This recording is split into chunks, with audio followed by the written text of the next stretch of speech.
Now moving on, and if you are a childminder or a parent who uses the services of one, our next item should be of interest to you. The sector, which is largely unregulated, is set for reform, and the input of parents and professionals is being sought at an event in Ennis tonight. The consultation workshop is being organised by Childminding Ireland. They're compiling a report for the Department of Children and Youth Affairs. Bernadette Orbinski Burke is CEO of Childminding Ireland. Bernadette, good morning to you. Good morning, Gavin. Thank you very much for joining us in the programme this morning. So why is this particular report being compiled? What's the overall aim of this exercise? Well, Gavin, just to say a little bit about the background to it, the Minister for Children and Youth Affairs, Catherine Zappone, had a working group to look at the childminding sector and the reforms and supports that might be needed for it. As a result of that working group, 20 proposals were handed to the Minister in March of this year. The next step is that the Department of Children and Youth Affairs will be preparing an action plan by the end of this year. So Childminding Ireland's absolute priority at the moment is to ensure that we influence that action plan so that any decisions that are made, we've been reassured that no decisions have been made to date, but any decisions that are made are basically for the support of the sector. Okay. And is greater regulation needed? I really believe it is. I mean, you may be aware that there's an estimated 35,000 childminders in the country, and at the moment there's only 108 who are registered with TUSLA. It's really important to emphasise that not being registered with TUSLA doesn't mean that a childminder's practice is not a quality service. Sure.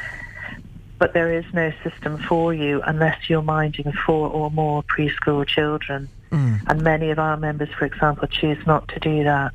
So just to be clear,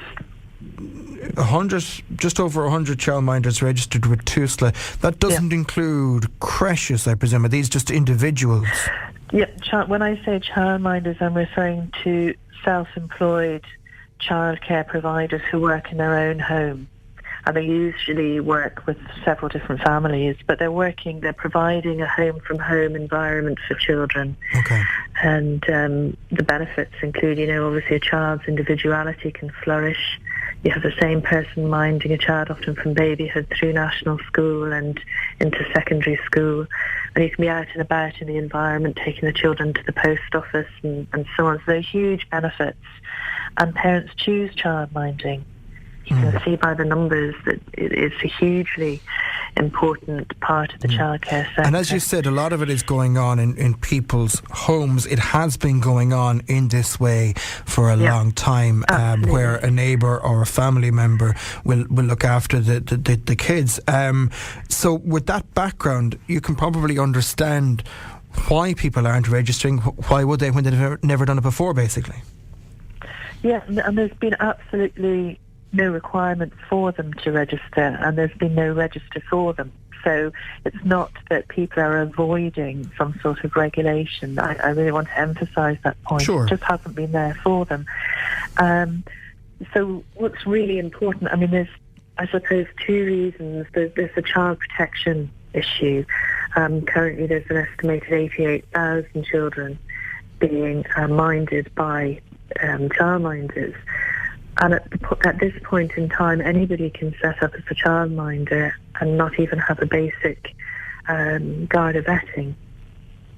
And, knowing what we know, that's not acceptable. It is obviously a child protection issue that people need to have some form of regulation if they're minding children, so for money, if it's their business. And that is really important. I'm not going to argue with that one bit whatsoever. But I would imagine too there are a lot of childminders, again, doing this work in their home, who would be of the view that regulation might be unnecessary or certainly unwelcome. I completely understand that, and I think that the absolute key to this is it's a supportive regulatory system, that it's there to protect the home-from-home environment.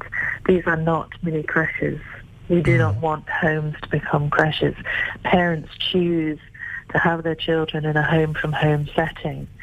Some of the comments coming back from the minders we've already met, my home is their home. It's a family life for children while their parents are at work. You know, these are active choices by parents. It's not an accident that childminders are so busy and there are so many of them. So you have an event which is taking place in Ennis tonight. Tell us more. That's right.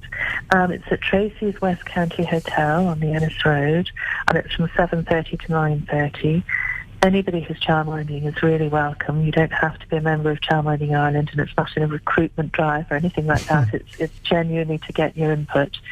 And if you're a parent using a childminding service as well, we would love for you to come, because obviously your children are being minded by childminders. It's important you have your say as well. And what sort of issues did you expect to come up?